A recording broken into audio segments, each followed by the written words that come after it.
آمین والعاقبۃ للمتقین والصلاۃ والسلام علی خاتم الانبیاء والمرسلین اما بعد فاعوذ باللہ من الشیطان الرجیم بسم اللہ الرحمن الرحیم الصلاۃ والسلام علیک یا رسول اللہ وعلى آلك وصحابك يا حبيب الله الصلاة والسلام عليك يا نبي الله وعلى آلك وصحابك يا نور الله نويت سنة الاعتكاف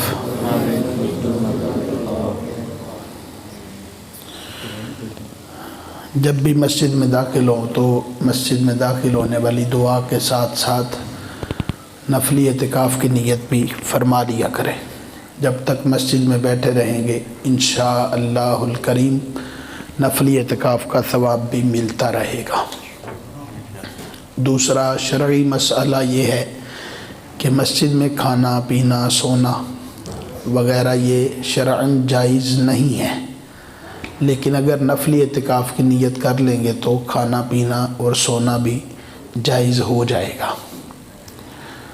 صلو علی الحبیب صلی اللہ تعالی علی محمد وعلی آلہ وصحبہ وبارک وسلم۔ فرمان مصطفیٰ صلی اللہ علیہ وآلہ وسلم ہے،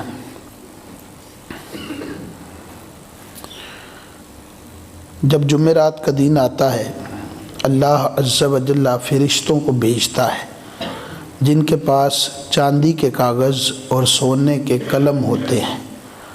وہ لکھتے ہیں کون یوم جمعرات اور شب جمعہ مجھ پر کثرت سے درود پاک پڑھتا ہے۔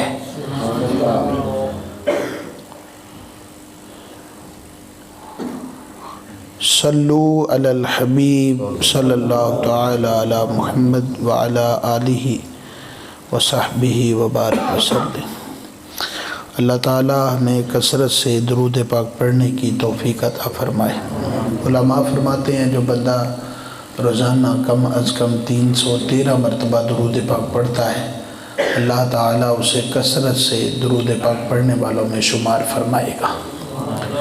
تو اگر ہر نماز کے بعد نبی مکرم صلی اللہ تعالی علیہ وآلہ وسلم کی عمر مبارک کی نسبت سے 63 مرتبہ درود پاک پڑھا جائے تو روزانہ 315 مرتبہ درود پاک بن جاتا ہے۔ تو میرا خیال 1 2 یا 3 منٹ لگتے ہوں گے زیادہ سے زیادہ 63 مرتبہ درود پاک پڑھنے میں۔ جہاں پہ نماز پڑھتے ہیں اللہ توفیق دے 5 نمازوں کی، تو ساتھ درود پاک کو بھی اپنا معمول بنائیے، ہر نماز کے بعد کچھ نہ کچھ درود پاک پڑھیں۔ پھر جو آتے جاتے وقت ہے وہ تو بالکل فارغ ہوتا ہے نا، اس میں تو کوئی کام نہیں ہوتا، تو وہ بھی جو 2-3 منٹ مسجد تک آنے میں لگتے ہیں ان میں بھی درود پاک پڑھنے کی عادت بنائیے۔ چپ کر کے آنا ہے تو چپ ہی رہیں گے، تو کچھ پڑھتے آئیں گے تو انشاءاللہ اس کی برکتیں نصیب ہوں گی۔ صلو علی الحبیب صلی اللہ تعالی علی محمد صلی اللہ علیہ وآلہ وسلم۔ آج ہم واپڈا ٹون میں سغرا گنی مسجد کے اندر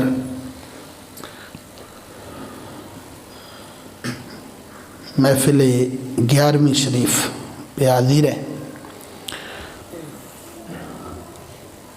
11ویں شریف کو حضور سیدنا شیخ عبد القادر جیلانی المعروف حضور سیدنا غوث اعظم رضی اللہ تعالیٰ عنہ کے ساتھ نسبت حاصل ہے، اور عاشقان غوث اعظم رضی اللہ تعالیٰ عنہ بڑی عقیدت اور بڑی وارفتگی کے ساتھ 11ویں شریف کا یہ مبارک پروگرام سجاتے بھی ہیں اور پھر اس کی دوسروں کو دعوت بھی دیتے ہیں، اور باقاعدہ لنگر بھی پکتے ہیں اور لوگوں میں تقسیم بھی کیے جاتے ہیں۔ اور مجرب چیز ہے کہ اگر 11ویں شریف کا لنگر بیمار کھائے تو اللہ اس کو شفا عطا فرماتا ہے۔ اللہ کے ولیوں کے ساتھ جس چیز کو نسبت ہو جائے نا، اللہ تبارک و تعالیٰ اس میں برکت عطا فرماتا ہے۔ تو حضور غوث پاک رحمۃ اللہ تعالیٰ علیہ وہ شخصیت ہے، علماء نے فرمایا چوں محمد درمیان انبیاء، غوث اعظم درمیان اولیاء۔ فرمایا جس طرح اللہ تبارک و تعالیٰ نے نبی پاک صلی اللہ علیہ وآلہ وسلم کو انبیاء میں مقام عطا فرمایا ہے، اسی طرح اللہ پاک نے غوث پاک رحمۃ اللہ علیہ کو اولیاء میں مقام عطا فرمایا ہوا ہے۔ جیسے آقا کریم صلی اللہ علیہ وآلہ وسلم سارے نبیوں سے افضل اور اعلیٰ ہیں، اسی طرح حضور سیدنا غوث اعظم رحمۃ اللہ تعالیٰ علیہ بھی سارے اولیاء میں سب سے افضل اور اعلیٰ ہیں۔ وہ نبیوں میں سب سے اعلیٰ اور یہ اولیاء میں سب سے اعلیٰ ہے۔ بعد اللہ تبارک و تعالیٰ کے ولی وہ ہوئے ہیں جن کو اللہ رب العالمین جل وعلا نے پیدائشی طور پر ولایت عطا فرمائی ہے، پیدائشی طور پر ہی وہ اللہ تبارک و تعالیٰ کے ولی ہوئے، اور ان کی شان اللہ تبارک و تعالیٰ نے قرآن مجید فرقان حمید میں بیان فرما دی، الا ان اولیاء اللہ لا خوف علیہم ولا هم یحزنون۔ فرمایا سن لو جو اللہ کے دوست ہوتے ہیں نا، ان کو کسی قسم کا کوئی خوف نہیں ہوتا، نہ ہی ان کو کسی قسم کا کوئی غم ہوتا ہے، وہ بے غم ہوتے ہیں، بے خوف ہوتے ہیں، وہ اللہ تبارک و تعالیٰ کا قرب پا لیتے ہیں۔ حدیث پاک میں فرمایا گیا نا اذا احب اللہ عبدا، جب اللہ کسی بندے سے محبت کرتا ہے، فنادى جبریل، تو وہ جبریل کو بلاتا ہے اور پھر فرماتا یا جبریل انی احب فلانا فاحبہ، اے جبریل میں فلاں بندے سے محبت کرتا ہوں، تم بھی اس سے محبت کرو۔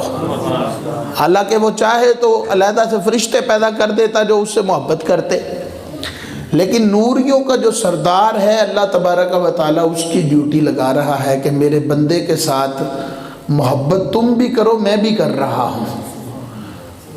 اور بات یہیں پہ ختم نہیں ہو جاتی، فرماتا ہے کہ اہل آسمان میں اعلان کرو کہ اس سے اللہ بھی محبت کرتا ہے، میں بھی محبت کرتا ہوں، اہل آسمان تم بھی محبت کرنے لگ جاؤ، اور پھر آسمان والے اس سے محبت کرتے ہیں۔ فرمایا پھر زمین کے اندر اس کی مقبولیت کیسے رکھی جاتی ہے، فَيُودَعُ لَهُ الْقَبُولَ فِي الْأَرْضِ، اللہ اس کی قبولیت زمین کے اندر بھی رکھ دیتا ہے، صرف لوگوں کے سینوں کے اندر نہیں۔ اللہ تبارک و تعالیٰ اپنے ولی کی محبت کو جانوروں کے سینوں میں بھی داخل فرما دیتا ہے، ذروں ذروں کو ولی کی محبت عطا فرما دیتا ہے، اسی لیے وہ اس کے مطیع بھی ہو جاتے ہیں، اس کے فرما بردار بھی ہو جاتے ہیں۔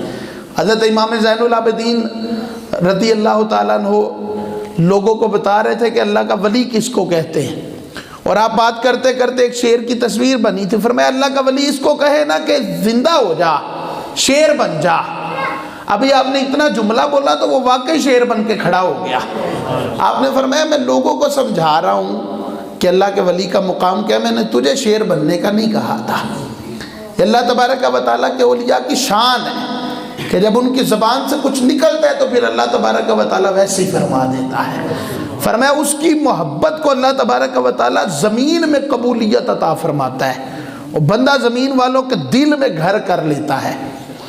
اور آپ دیکھ لیں داتا صاحب رحمۃ اللہ تعالیٰ علیہ کے ساتھ ہمارا کیا رشتہ ہے، بظاہر تو کوئی بھی نہیں، 1000 سال گزر گیا ہے، لیکن آج بھی لوگ داتا صاحب رحمۃ اللہ علیہ جانے پر فخر محسوس کرتے ہیں۔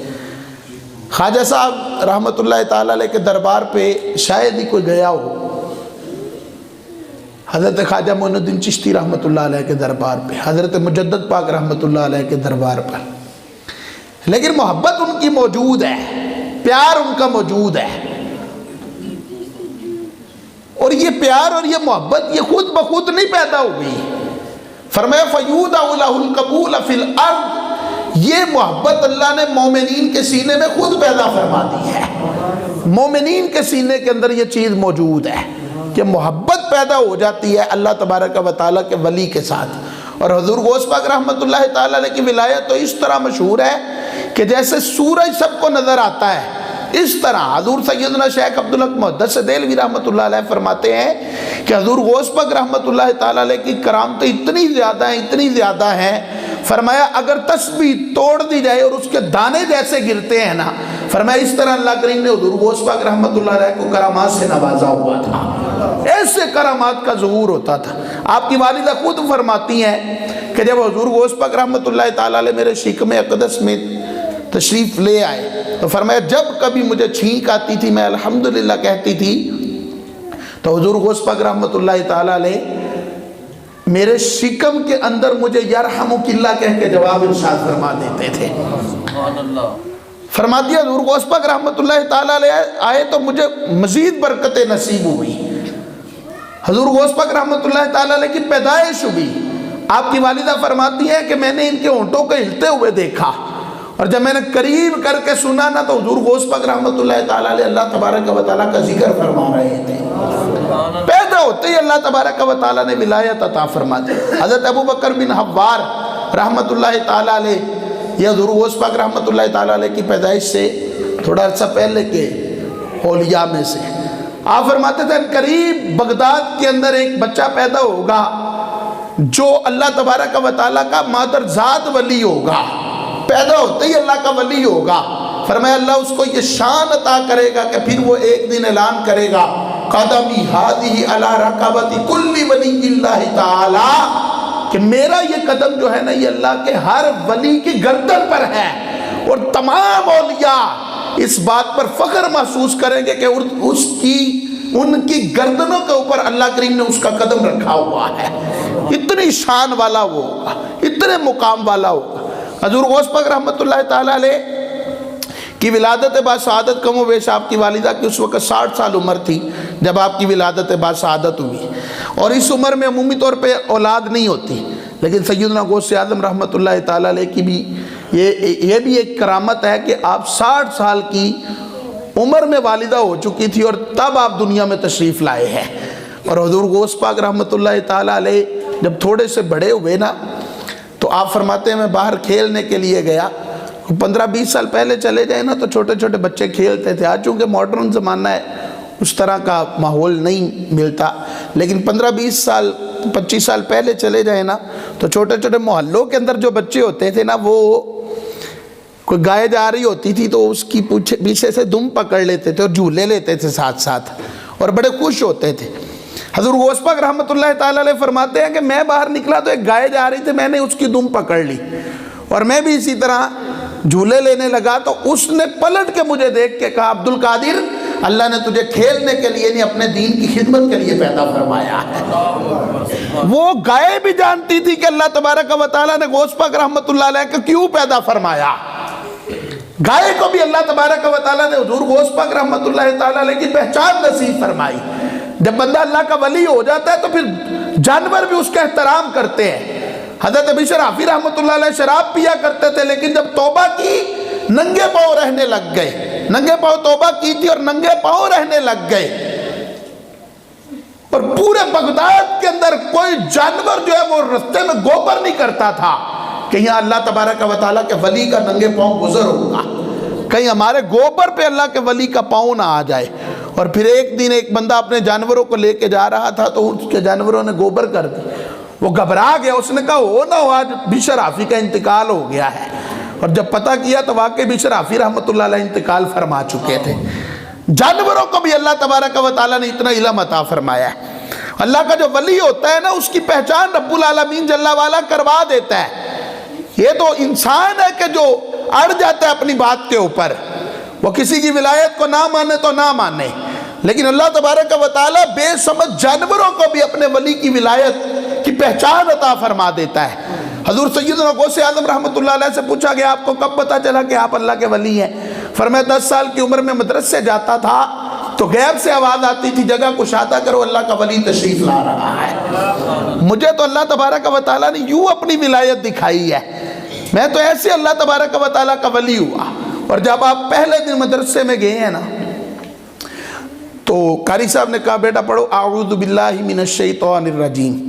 حضور غوث پاک رحمۃ اللہ تعالیٰ علیہ نے پڑھنا شروع کیا اور 18 سپارے حضور غوث پاک رحمۃ اللہ علیہ نے زبانی سنا دیے۔ قاری صاحب حیران ہو کے پوچھتے ہیں بچے تمہاری ماں کہتی ہے پہلے دن آئے ہو لیکن تم نے 18 سپارے کیسے سنا دیے؟ فرمایا میں اپنی ماں کے شکم کے اندر تھا، میری ماں روزانہ 18 سپاروں کی تلاوت کرتی تھی، میں نے سن سن کے اپنی ماں کے شکم میں 18 سپارے حفظ کر لیے، سن سن کے حفظ کر لیے۔ 18 سپاروں کی حافظہ تھی والدہ، اور میں نے اپنی ماں کے شکم کے اندر سن سن کے وہ حفظ کر لیے۔ آج وہ مائیں کہاں سے لائے؟ آج کہاں وہ تقوی رہے؟ حضرت بابا فرید رحمت اللہ تعالیٰ علیہ نے اپنی امی سے کہا، امی جان میری کبھی تہجد قضا نہیں ہوئی۔ فرمایا بیٹا تیرا کیا کمال ہے، کمال تو میرا ہے نا۔ کہا سردی میں اٹھتا ہوں، بستر میں چھوڑتا ہوں، ٹھنڈے پانی سے وضو میں کرتا ہوں، کمال آپ کا کیسے ہو گیا؟ فرمایا بیٹا آج تک تجھے کبھی بے وضو دودھ نہیں پلایا تھا۔ فرمایا جب تک تو نے دودھ پیا، جب تک پیا، قسم بخدا میں وضو کرتی تھی اور قرآن پڑھ پڑھ کے تجھے دودھ پلایا کرتی تھی۔ یہ اس کا نتیجہ ہے کہ تیری کبھی تہجد قضا نہیں ہوئی ہے، اس کا نتیجہ ہے۔ آج غوث پاک رحمت اللہ تعالیٰ علیہ جیسی اولادیں کہاں نصیب ہوں، کہاں ان کے غلام پیدا ہوں؟ جب ولادت ہونے والی ہوتی ہے تو ماں خود فلمیں دیکھے، ڈرامے دیکھے، گانے سنے، تو بچے اللہ تبارک و تعالیٰ کے فرما بردار کیسے ہوں گے؟ میوزیکل کلپس کس کے موبائل میں نہیں ہے؟ اسلام کے نام پہ میوزک بچوں کو سنایا جا رہا ہے، اسلام کے نام پہ گناہ کروائے جا رہے ہیں۔ میرے سیدی شیخ طریقت امیر اہل سنت فرماتے ہیں کہ ان گناہوں سے بچنا بڑا ضروری ہے جو نیکیوں کے پردے میں چھپے ہوئے ہیں۔ بندہ بظاہر نیکی کر رہا ہوتا ہے لیکن وہ نیکی نہیں ہوتی، وہ گناہ ہوتا ہے۔ مسجد میں کسی نے دیا کہ بھئی یہ سیمنٹ لگا دینا، سیمنٹ خرید کے وہ لگا دینا۔ اب صدر صاحب اٹھے، انہوں نے کہا جی اینٹوں کی ضرورت تھی، وہ حضرت صاحب تو چلے گئے، چلو تم اس کی اینٹیں منگوا لو۔ بظاہر تو نیک عمل کیا ہے نا کہ ضرورت مسجد کو اینٹوں کی ہے، لیکن نہیں، شریعت کہتی ہے وہ سیمنٹ کے پیسے دے کے گیا تھا تو سیمنٹ ہی لانا ضروری تھا۔ جب تک اس کی اجازت نہیں لوگے اینٹیں نہیں خرید سکتے۔ بظاہر تو نیکی ہوئی لیکن گناہگار ہوا۔ نبی پاک صلی اللہ علیہ وسلم کی حدیث سن رہے ہیں اور پیچھے میوزک چل رہا ہے تو کون سا ثواب کر رہے ہیں؟ والدہ کے یہاں ولادت ہونے والی ہے اور وہ فلمیں دیکھ رہی ہے، گانے سن رہی ہے۔ لوگوں کے گھروں میں صبح صبح ٹی وی پر قرآن پاک کی تلاوت لگتی تھی، اب تو وہ بھی ختم ہو گئی۔ صبح صبح سارے گھر والے اٹھ کے نماز فجر پڑھتے تھے، اب کون پڑھتا ہے؟ اکا دکا لوگ اٹھتے اور نماز فجر پڑھتے ہیں، باقی تو 11 بجے تک سوئے رہتے ہیں اور بڑے فخر کے ساتھ بتاتے ہیں رات جاگ کے گزارتے ہیں، اور فجر کے وقت ہم لوگ سو جاتے ہیں اور 11 بجے صبح اٹھتے ہیں۔ اپنی تو زندگی بڑی انجوائے والی ہے، یہ انجوائے والی ہے جس میں نماز پڑھنے کی توفیق نہیں۔ کون سی زندگی انجوائے والی ہم لے کے بیٹھے ہوئے ہیں؟ آج موت آ جائے، قبر میں جانا ہے، رب العالمین کو حساب دے رہا ہے، کیسے حساب دیں گے؟ وہ تو بار بار فرماتا ہے یا ایھا الذین آمنوا اتقوا اللہ، اے ایمان والو اللہ سے ڈر جاؤ، وَلْتَنظُرْ نَفْسٌ مَا قَدَّمَتْ لِغَدٍ، ہر جان دیکھے اس نے کل کے لیے آگے کیا بھیجا ہے، ہر جان دیکھے ہم نے کل کے لیے کیا بھیجا ہے۔ والدہ نیک ہوگی، والدہ متقیہ ہوگی، والدہ پرہیزگار ہوگی، بچے بھی نیک پیدا ہوں گے۔ حضور غوث پاک رحمت اللہ علیہ کے والد صاحب نے وہ سیب کھا لیا تھا دریا میں آتے ہوئے، دریا میں پڑا ہوا سیب تھا، وہ کھا لیا۔ کھانے کے بعد خیال آیا کہ یہ کیا کر دیا، بغیر مالک کی اجازت کہ میں نے سیب کھا لیا، اور دل میں اضطراب پیدا ہو گیا کہ اللہ رب العالمین جل وعلا نے پوچھ لیا تو میں جواب کیسے دوں گا۔ خوف خدا کی کیفیت تھی، حساب کیسے دوں گا۔ جو اس کی بارگاہ میں کھڑا ہونے سے ڈر گیا، اس کے لیے اللہ نے 2 جنتیں رکھی ہوئی ہیں۔ ڈر گئے، حساب کیسے دوں گا، رب العالمین نے پوچھ لیا تو میرے پاس تو اتنی سکت ہی نہیں کہ میں حساب دے سکوں۔ پھر دریا کے کنارے کنارے چلنا شروع کر دیا۔ آگے جا کے ایک باغ دیکھا، اس کے مالک کو تلاش کیا، کہا حضرت آپ کا سیب میں نے بغیر اجازت کے کھایا، مجھے معاف فرما دیجیے۔ انہوں نے سر سے لے کر پاؤں تک دیکھا کہ نوجوان عام نوجوان نہیں ہے جو سیب معاف کروانے کے لیے چل پڑا ہے۔ یہاں تو لوگ لاکھوں روپے ہڑپ کر کے ڈکار مارتے ہیں، کہتے ہیں ہم نے کون سا کھایا ہے کسی کا، حق حلال کی کھاتے ہیں جی، دھوکے بازیاں فراڈ بازیاں کر کے حق حلال کی کھاتے ہیں۔ کہا سیب معاف کر دیجئے۔ فرمایا بیٹے میرے باغ کی 1 سال تک رکھوالی کر، پھر سیب معاف کرنے کی بات کرنا۔ 1 سال تک بلا معاوضہ، وداؤٹ اینی پے، بغیر کسی تنخواہ کے رکھوالی کی اور کرنے کے بعد عرض کی یا سیدی سیب معاف ہے؟ فرمایا نہیں، میری ایک بیٹی ہے سر سے گنجی ہے، آنکھوں سے اندھی ہے، کانوں سے بہری ہے، زبان سے گونگی ہے، ہاتھوں سے معذور ہے، پاؤں سے بھی معذور ہے، اگر تم اس کے ساتھ نکاح کرو تو میں تمہیں سیب معاف کر دوں گا۔ زندگی کا مشکل ترین فیصلہ، ہم تو لوگوں کی بیٹیوں کو اس وجہ سے بھی چھوڑ آتے ہیں نا کہ اس نے جناب کھانا صحیح طریقے سے پیش نہیں کیا تھا، اس کو تو کھانا رکھنے کا طریقہ نہیں آیا، تو ہم اس کے ساتھ اپنے بیٹے کا نکاح نہ کریں گے۔ ہم تو منگنیاں کر کے صرف اس بات پر رشتے توڑ دیتے ہیں کہ جناب وہ خالی ہاتھ ہمارے گھر میں آگئے، ان کو تو ملنے کا طریقہ بھی نہیں آتا۔ کسی کی عزت نفس کو مجروح کرنا تو کوئی ہم سے سیکھے نا۔ اپنے لیول کا بندہ ڈھونڈنے کی کوشش کرتے ہیں۔ نبی پاک صلی اللہ علیہ وآلہ وسلم نے فرمایا تھا تم کسی سے نکاح کرنا چاہو تو دیندار کا انتخاب کرو، دیندار کا۔ لیکن دین آج کون پوچھتا ہے؟ وہ کہتا ہے کماتا کیا ہے؟ حتیٰ کہ لڑکے والے جائیں لڑکی کا رشتہ دیکھنے تو وہ پوچھتے ہیں کہ ہاتھیں کتنے بار، جگہ کتنی لی ہے، کاروبار کیا ہے، حالانکہ لڑکے والوں کو پوچھنا بنتا نہیں۔ وہ کہتا ہے ساڑھے منڈے نے بٹھائے گا کتھے؟ جہاں پہ وہ خود بیٹھے گا آپ کا بیٹا بھی جا کے بیٹھ جائے گا، وہ کسی گھر سے باہر نہیں بیٹھے۔ زندگی کا مشکل ترین فیصلہ تھا، اگر دنیا ٹھیک کرتا ہوں تو میری آخرت تباہ ہوتی ہے، آخرت ٹھیک کرتا ہوں تو دنیا تباہ ہو جاتی ہے۔ جس کے سر کے بال ہی نہیں، حسن ہی نہیں، آنکھیں ہی نہیں، کان نہیں، زبان نہیں، ہاتھ نہیں، پاؤں نہیں، میں اس کے ساتھ زندگی گزاروں گا تو میری تو زندگی تباہ ہو جائے گی۔ لیکن آخرت کا خوف پیش نظر ہوا کہ حضرت مجھے منظور ہے کہ میں آپ کی ایسی بیٹی کے ساتھ شادی کروں۔ نکاح ہو گیا۔ جب یہ پاس گئے اور پہنچے نا تو دیکھا وہاں پہ خوبصورت دوشیزہ بیٹھی ہوئی ہے، بھاگ کر باہر آئے، کہا حضرت آپ نے جس بچی کے ساتھ میرا نکاح کیا وہ کہاں ہے، میری زوجہ کہاں ہے؟ کہا وہ اندر ہی بیٹھی ہے۔ کہا جو اندر بیٹھی ہے اس کے سر کے بال بھی موجود ہیں، اس کی آنکھیں بھی ہیں، اس کی زبان بھی ہے، اس کے کان بھی ہیں، وہ سن بھی سکتی ہے، بول بھی سکتی ہے، دیکھ بھی سکتی ہے، اس کے ہاتھ بھی سلامت ہے، پاؤں بھی سلامت ہے۔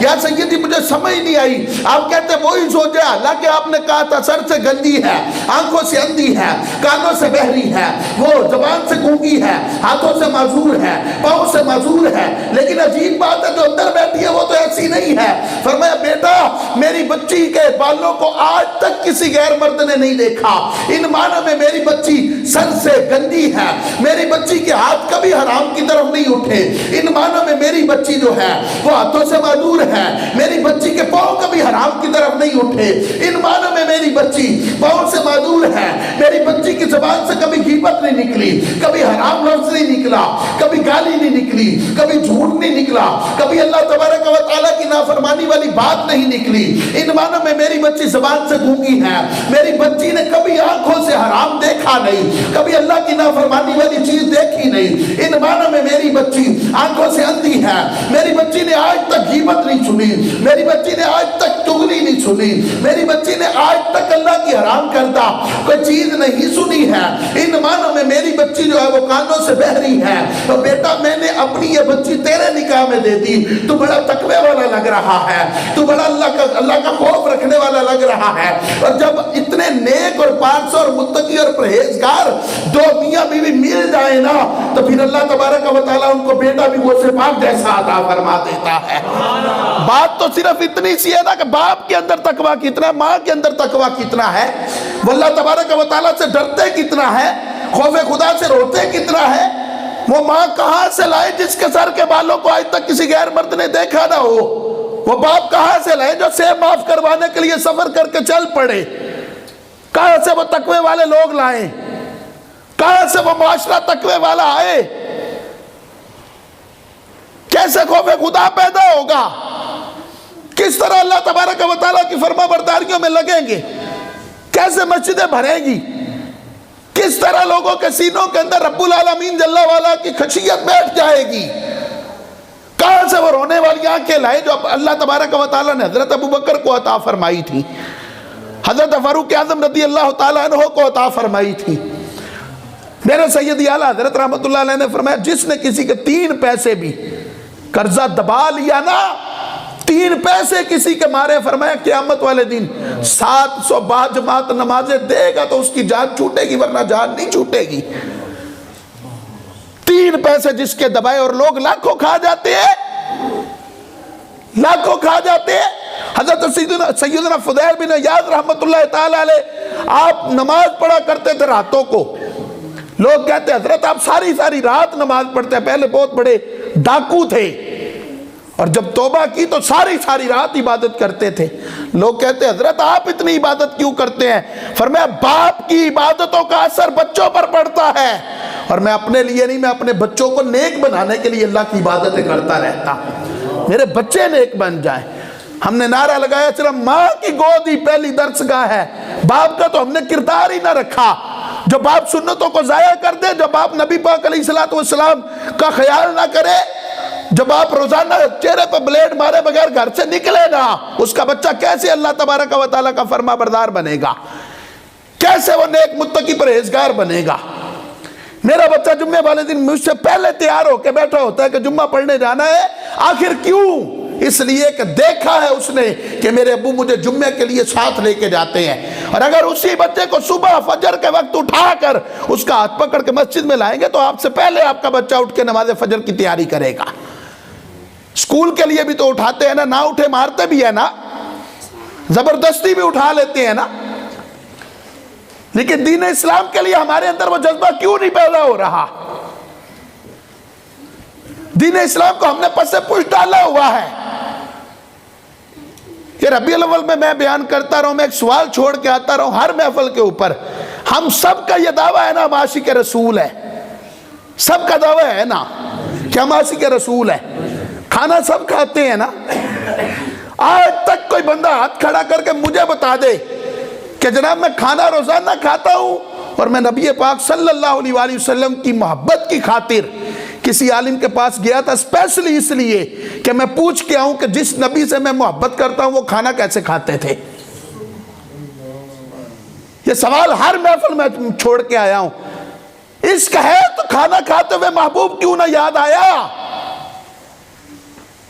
محبت ہے تو پھر پتہ کیوں نہ کیا کہ نبی پاک صلی اللہ علیہ وسلم کھانا کیسے کھاتے تھے؟ حضرت بایزید بستامی رحمت اللہ علیہ نے ساری عمر ککڑی نہیں کھائی، حالانکہ سنت ہے کھانا، اور آپ کو مرغوب بھی تھی، نہیں کھائی۔ پوچھا یا سیدی کھاتے کیوں نہیں؟ فرمایا کھانا سنت ہے لیکن کاٹنے کا نہیں پتا حضور نے کیسے کاٹ کے کھائی ہے، اس لیے نہیں کھاؤں گا، کہیں میں سنت کے خلاف نہ کاٹ لوں۔ تقوی پرہیزگاری تو یہ ہے نا، یہ لوگ کامیاب ہیں۔ اللہ تبارک و تعالیٰ کی فرما برداری کیجئے، قُلْ إِن كُنْتُمْ تُحِبُّونَ اللَّهَ فَاتَّبِعُونِ يُحْبِبْكُمُ اللَّهُ۔ محبوب صلی اللہ علیہ وسلم آپ فرما دیجئے اگر اللہ سے محبت کرتے ہو میری اتباع کرو، يُحْبِبْكُمُ اللَّهُ، اللہ تمہیں اپنا محبوب بنا لے گا، اللہ تمہیں اپنا محبوب بنائے گا۔ اپنے بچوں کو اللہ کا محبوب بنائیے، اپنے بچوں کو دنیا کا محبوب، دنیا کا محب نہ بنائیے، ان کو نیک متقی پرہیزگار بنائیے۔ اور آپ زندگیاں پڑھ کے دیکھ لیں، اولیاء اللہ کی زندگیاں پڑھ کے دیکھ لیں۔ سائنس میں کیمسٹری کی بنیاد رکھنے والا جابر بن حیان ہے، بابا کیمیا کہا جاتا ہے اس کو، اور جابر بن حیان شاگرد تھا حضرت امام جعفر صادق رحمت اللہ علیہ کا۔ وہ دین سے جاہل لوگ نہیں ہوتے تھے، دین ان کی پریفرنس ہوتی تھی، باقی سارے تجربات بعد میں ہوتے، ایکسپیرینس بعد میں ہوتا تھا، سب کچھ بعد میں آتا تھا۔ First of all they prefer the religion، سب سے پہلے اسلام کو وہ پریفر کرتے تھے، لیکن ہم نے اسلام کو پسے پوچھ ڈالا، دنیا کو پریفر کیا، ہم نے دنیا کو ترجیح دی، ہم نے دنیا کو سب کچھ سمجھا، اس لیے آج ذلیل و خوار ہو رہا ہے مسلمان، اس لیے آج اس کی عزت نہیں رہی، اس لیے وہ پریشان ہے۔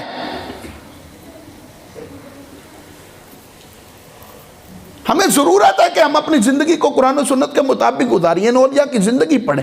حضور غوث پاک رحمت اللہ تعالیٰ علیہ آپ فرماتے ہیں کہ میں اپنی چھت پہ چڑھا، 9 ذی الحج یوم عرفہ کا دن تھا، فرماتے ہیں میں چڑھا تو سارے پردے ہٹ گئے اور میں نے کعبے کا دیدار کر لیا، میرے دل میں علم کی خواہش پیدا ہو، نیچے آیا، میں نے کہا امی جان میں علم حاصل کرنے کے لیے جانا چاہتا ہوں۔ والدہ نے نہیں کہا بیٹا 60 سال کی عمر میں تجھے پایا، اب تجھے کیسے جدا کر دوں، نہ تو نہ جانا، تو تو میرا بچہ ہے، تو نہ چھوڑ کے جانا۔ نہیں، ایک بار کہا اور والدہ نے حضرت غوث پاک رحمۃ اللہ علیہ کو تیار کر دیا۔ 80 دینار تھے پاس، دوسرے بھائی کے لیے 40 رکھ لیے، اور 40 حضور غوث پاک رحمۃ اللہ علیہ کی جیبی میں سی دیے، پاکٹ میں سی دیے، اور سینے کے بعد فرمایا بیٹا وعدہ کر قبیلے کے ساتھ روانہ کر دیا، اور کہا بیٹا علم واپس کر کے واپس لوٹنا، علم حاصل کر کے واپس لوٹنا، تیری اور میری ملاقات اب قیامت والے دن ہوگی، تیری اور میری ملاقات اب قیامت والے دن ہوگی۔ چلے گئے، راستے میں ڈاکوؤں نے لوٹ لیا۔ کہا بچہ تیرے پاس کیا ہے؟ کہا 40 دینار سونے کے سکے۔ کون بتاتا ہے اپنی دولت کسی کو؟ 40 دینار۔ دوسرا آیا، کتنے پیسے ہیں؟ کہا 40 دینار۔ وہ پکڑ کے لے گیا سردار کے پاس۔ سردار، بچہ مذاق کرتا ہے، کہتا ہے میرے پاس 40 دینار ہے۔ حضور غوث پاک رحمۃ اللہ علیہ سے پوچھا بچے بتا ہے؟ کہا 40 دینار ہے۔ کہا کدھر ہے؟ کہا ادھر ہے۔ کہا دیکھو چیک کرو، واقعی نکلے۔ کہا بچے تجھے پتا تھا ہم ڈاکو ہیں، لوٹتے ہیں، تو نے پھر بھی سچ کیوں بولا؟ کہا اپنی ماں سے وعدہ کر کے آیا تھا کبھی جھوٹ نہیں بولوں گا، ہمیشہ سچ بولوں گا، نقصان ہوتا ہے تو ہو جائے، جھوٹ نہیں بولوں گا۔ ڈاکوؤں کا سردار سوچ میں پڑ گیا، اس نے کہا جو اپنی ماں سے کیا ہوا وعدہ نہیں توڑتا تو میں تو رب سے وعدہ کر کے آیا، اس کی عبادت کروں گا، میں کیوں توڑ کے بیٹھا ہوا ہوں؟ اس نے توبہ کی، ڈاکہ چھوڑا اور اللہ تبارک و تعالیٰ کی فرما برداری کرنا شروع کر دی۔ پورا ڈاکوؤں کا لشکر جو تھا وہ سارے کا سارا توبہ کر گیا، سارے کا سارا۔ ہماری تربیت اس نہج پہ ہو رہی ہے، ہم اپنے بچوں کو کیا یہ طریقے سکھا رہے ہیں؟ اپنے بچوں کو جھوٹ سے بچاتے ہیں ہم لوگ۔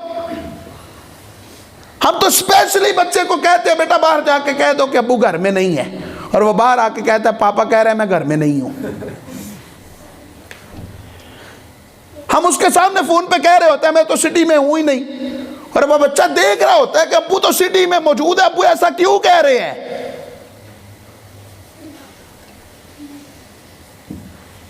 میں بیمار ہوں، اور بچہ دیکھ رہا ہوتا ہے ابو صحت مند ہے، ابو بیمار تو نہیں ہے، ابو جھوٹ کیوں بول رہے ہیں؟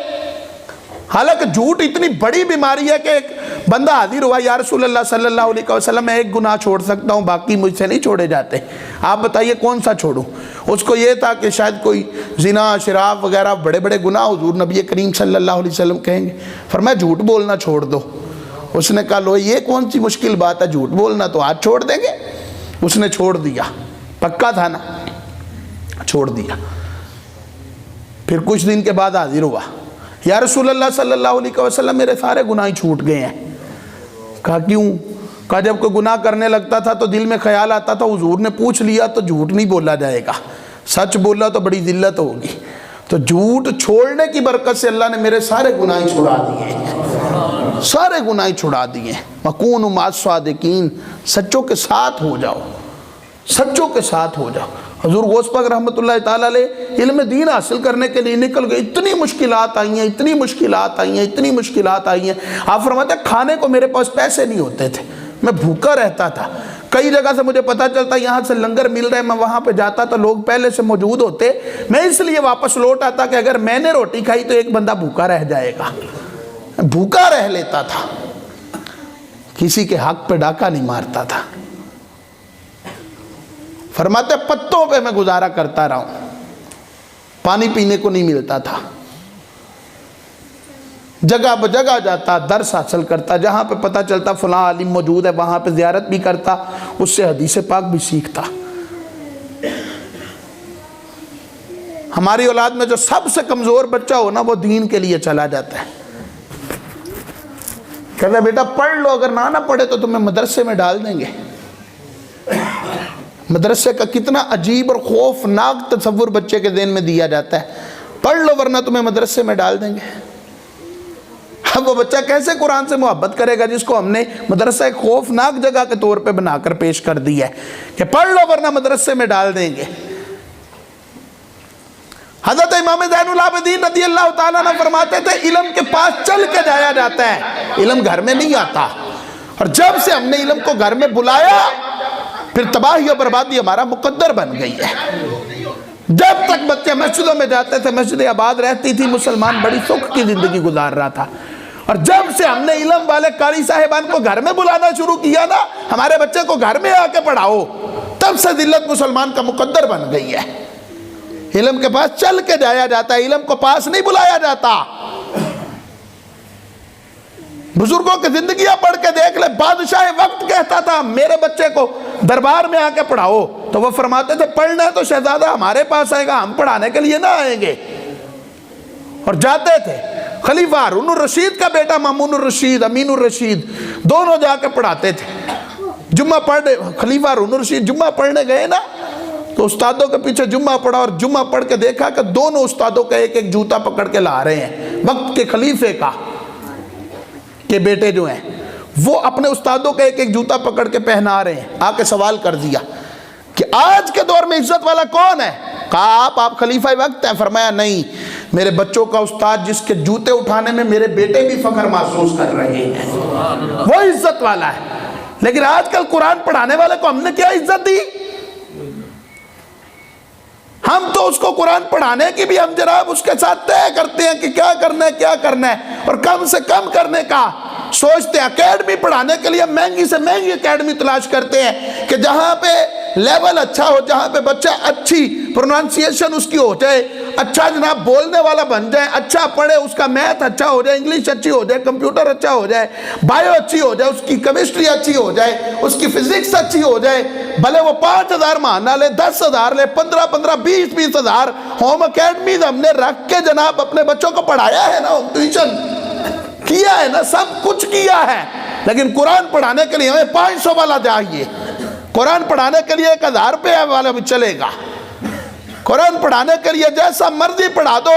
ہم نے اپنے بچے کو ناظرہ ایک بار پڑھا لیا، زندگی میں دوبارہ نہ پڑھے تو ہمیں کوئی ٹینشن نہیں ہے۔ ایک بار پڑھا کے ہم نے حق ادا کر دیا، ہم نے ان کو دین کے ساتھ جوڑ دیا، کیونکہ ہم نے ایک بار اس پہ احسان کر دیا کہ اس کو ناظرہ پڑھا دیا۔ اور پھر اس بچے کو قرآن اٹھا کے پوچھ لے بیٹا جیسے انگلش بولتے ایسے قرآن بھی پڑھ کے دکھاؤ نا، تو پھر وہ آپ کو سنا گیا تو مجھے پکڑ لیجئے گا۔ یہ رمضان المبارک میں ہمارے کانوں میں آوازیں پڑتی ہے 10 قرآن ختم کرنے والوں کی، اور ہمیں سمجھ آ رہی ہوتی ہے کہ کیا کر رہے ہیں۔ آقا کریم علیہ السلام نے فرمایا تھا بڑے سارے قرآن پڑھنے والے ایسے ہیں جن پہ قرآن لعنت کرتا ہے۔ یہی تو حالت یار، حضرت فضیل بن عیاض قرآن کی ایک آیت سنے تو اتنے بڑے ڈاکو جن کا نام سن کے لوگ کانپتے تھے، ایک آیت سنے تو دل پہ اثر کر جائے اور وہ توبہ کر کے اللہ کے ولی بن جائیں۔ حضرت مالک بن دینار آیت سنے تو اللہ کے ولی بن جائیں، اور میں 10 مرتبہ قرآن پڑھ لوں پھر بھی 5 وقت کا نمازی نہ بن سکوں، پھر بھی میرا بچہ نہ نیک بن سکے، پھر بھی میرے گھر میں نیکیوں کا دور دورہ نہ ہو سکے، پھر بھی میرے چہرے پہ ایک مٹھی داڑھی شریف نہ آ سکے، پھر بھی مجھے مسجدوں سے محبت نہ ہو سکے، پھر بھی گھر میں مدنی ماحول نہ بنا سکوں، پھر بھی نبی پاک صلی اللہ علیہ وسلم کی سنتوں کا پابند نہ بن سکوں اور نہ بنا سکوں، تو پھر مجھے بتائیے کہ میں نے قرآن پڑھا تو کیا پڑھا جس نے میرے دل کو صاف نہ کیا۔ حضور غوث پاک رحمت اللہ علیہ فرماتے ہیں میں نے 15 سال ایسے گزارے ہیں کہ میں عشاء کی نماز کے بعد ہر رات میں قرآن پاک کی تلاوت ختم کیا کرتا تھا، پورا قرآن پڑھتا تھا۔ 15 سال تک ایسے گزارا۔ عشاء کے وضو سے نماز فجر پڑھی ہے 40 سال تک، 40 سال تک عشاء کے وضو سے نماز فجر پڑھی ہے۔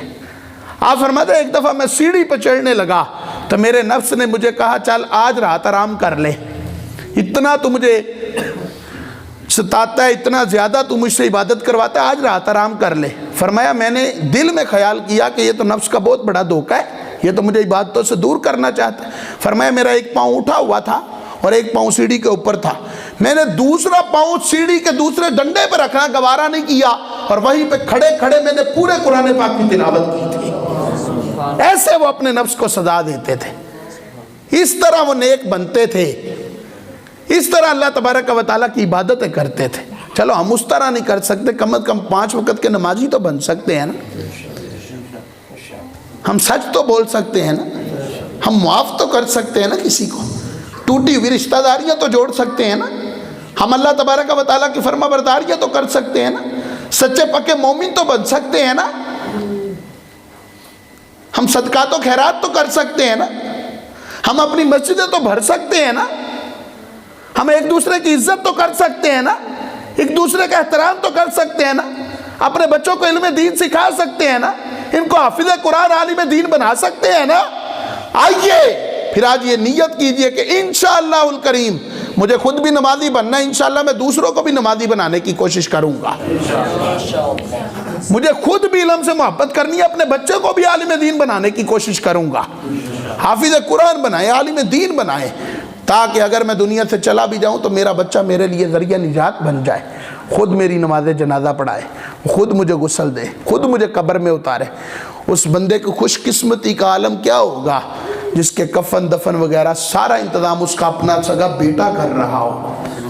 وہ تو کمال کا باپ ہوگا نا کہ جس کا بیٹا اس کے کفن دفن کے انتظام سارا کر رہا ہے، اس کو کسی کی حاجت نہیں ہے، سنت کے مطابق ہر کام کر رہا ہے۔ آئیے پیارے اسلامی بھائیوں، دعوت اسلامی کے دینی ماحول سے وابستہ ہو جائیے۔